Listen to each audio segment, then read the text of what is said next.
Hey everyone, Dana with the OT Guide. So today we're going to go over a fun and mess-free painting activity for my students who have tactile defensiveness. For my viewers who are unfamiliar with the term tactile defensiveness, this refers to people who are very sensitive to touch. So they don't like certain textures. Maybe they're picky eaters and they don't want to eat certain textures. They don't like messy play. They don't want to do arts and crafts because they don't want to touch the glue. Basically, they don't want to get themselves dirty. So the most important thing to remember with our kids who have tactile defensiveness is to never force them to interact with any texture, because textures to these students are very threatening.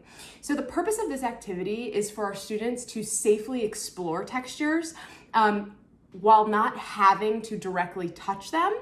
And the goal is, over time, with enough exposure and enough practice, these students will gradually get more and more comfortable with these textures.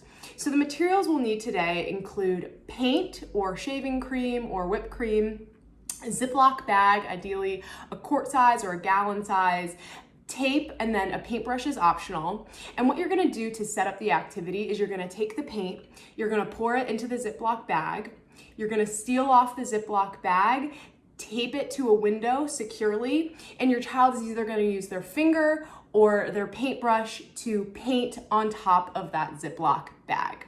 So this is what it looks like.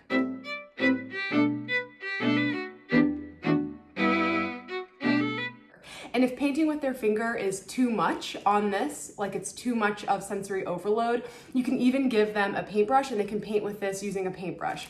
But the reason why we're keeping this in a bag is not only because it's mess-free for our parents, but also because the bag provides a safe barrier between the paint and the child's hand, so the child feels safe enough to interact with the paint. So again, depending on your child's age and cognitive ability, they can practice their pre-writing strokes. This is what pre-writing strokes look like.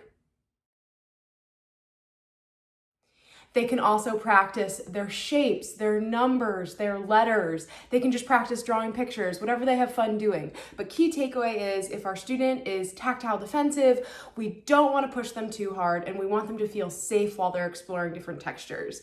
I hope you guys had fun. If you have any questions, comments, concerns, please feel free to comment below. And I look forward to seeing you all next time. Bye.